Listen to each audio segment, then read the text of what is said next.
Retenons la confession de notre espérance sans chanceler, car celui qui a promis est fidèle.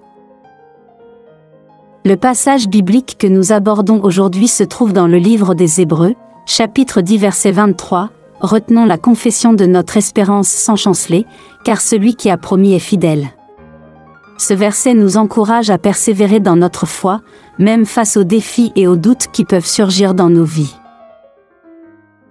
Tout d'abord, il est important de comprendre ce que signifie « retenir la confession de notre espérance ». Dans le contexte biblique, la confession fait référence à la déclaration de notre foi en Jésus-Christ. Ainsi, retenir la confession de notre espérance, c'est s'accrocher fermement à notre foi et à notre conviction que Jésus est notre Sauveur. Ensuite, l'auteur des Hébreux nous rappelle que nous ne devons pas chanceler. Cela signifie que nous devons rester fermes et inébranlables dans notre foi, sans laisser les difficultés ou les tentations de la vie nous éloigner de notre relation avec Dieu. Cela demande de la persévérance et de la confiance en Dieu.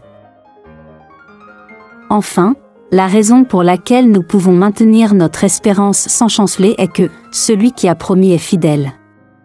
Dieu est fidèle et digne de confiance.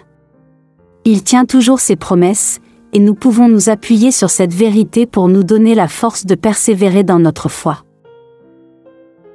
Comment puis-je renforcer ma foi et éviter de chanceler face aux difficultés? Pour renforcer votre foi, il est essentiel de passer du temps dans la prière, la méditation et l'étude de la parole de Dieu. Cela vous permettra de mieux comprendre ses promesses et de vous enraciner profondément dans votre relation avec lui. De plus, entourez-vous d'une communauté de croyants qui vous soutiendra et vous encouragera dans votre cheminement spirituel. Comment savoir si Dieu est vraiment fidèle? Dieu a prouvé sa fidélité à maintes reprises tout au long de l'histoire biblique. Il a tenu ses promesses envers les patriarches, les prophètes et son peuple. De plus, Jésus-Christ est la preuve ultime de la fidélité de Dieu envers nous. Il est venu sur terre pour mourir pour nos péchés et nous offrir la vie éternelle, comme promis. En observant la façon dont Dieu a tenu ses promesses dans le passé, nous pouvons être assurés de sa fidélité dans nos propres vies.